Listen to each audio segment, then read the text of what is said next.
ಬಂದಿರತಕ್ಕಂಥ ಎಲ್ಲ ಐಶ್ವರ್ಯ ಬಲವನ್ನು ಸದಾಕಾಲ ಉಳಿಸಿಕೊಂಡು ಜೀವನ ಮಾಡುವಂಥ ಶಕ್ತಿ ಸಾಮರ್ಥ್ಯ ಆ ಪರಮಾತ್ಮನಲ್ಲಿ ಐಶ್ವರ್ಯವಾಗಲಿ ಅಂತ ನಿರ್ಣಯಿಸಿದೆ. ಹಾಗೂ ಮಾನವೀಯ ಧಾರಣೆ ಮಾಡಿರ್ತಕ್ಕಂಥ ಪತಿಯಲ್ಲ ಸದಾಕಾಲ ಸಂರಕ್ಷಣೆ ಮಾಡ್ತಾನೆ, ಜೀವನ ಪರ್ಯಂತವಾಗಿ ಸಂರಕ್ಷಣೆ ಮಾಡ್ತಾನೆ ಅಂದರೆ ನಾಲ್ಕನೇ ಇದೆ. ಹಾಗೂ ನಮ್ಮ ವಂಶಾಭಿವೃದ್ಧಿಗೋಸ್ಕರವಾಗಿ ಸಂತಾನ ಪ್ರಾಪ್ತಿ ಹಾಗೆ ಅದಕ್ಕೋಸ್ಕರವಾಗಿ ಸಂಪತ್ತು ಸಂತಾನವನ್ನು ಕೊಟ್ಟು ನಮ್ಮ ಹೆಸರನ್ನು ಸದಾಕಾಲ ಕಾಪಾಡುವಂತೆ 5ನೇ.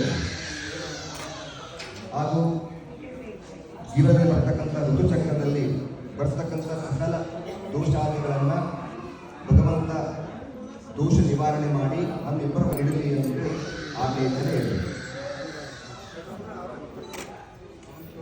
ಸತಿಪತಿಗಳಿಬ್ಬರು ಜೀವನ ಪರ್ಯಂತವಾಗಿ ಸ್ನೇಹ ಜೀವಿಯಾಗಿರಬೇಕು. ಸತಿಪತಿಗಳೊಂದಾದ ಮತ್ತೆ ಹಿತೋಪದೇಶವಾಗಿದೆ ಅಂದರೆ ಇಬ್ಬರು ಮನಸ್ಸು ಒಂದೇ ಇರಬೇಕು. ಬೇಗ ಬೇರೆ ಆದರೂ ಸಹಿತ ಇಬ್ಬರು ಮನಸ್ಸು ಒಂದೇ ಆಗಿರಬೇಕು. ಸ್ನೇಹಿತರಲ್ಲಿ ಜೀವನವನ್ನು ಮಾಡಬೇಕು ಅಂತೇಳಿ 7ನೇ ಅನಿತಾಡ್ಕೊಡೋಣ.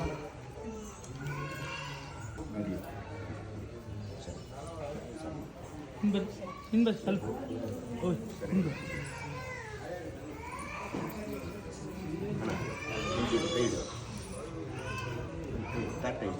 यो वैतां ब्रह्मणो वेदं ऋतेन ऋतां पुनिगे तस्मै ब्रह्मज ब्रह्मकाचार्युकेतं प्रजां ददुः भद्रं कर्णे विष्णुयाम देवाः भद्रं पश्येमाक्षिप्रजत्राकश्चरैरङ्गैतुष्टुवागं सस्तनोभिगे वशेम देवैतं यदायुः दम्पते दीर्घमायुरस्तुः धनं धान्यं सत्सन्तानलाभं शतसंवत्सरं दम्पते दीर्घमायुरस्तुः सकलदेवता कृपा कटाक्ष सदा कालप्राप्तिरस्तु.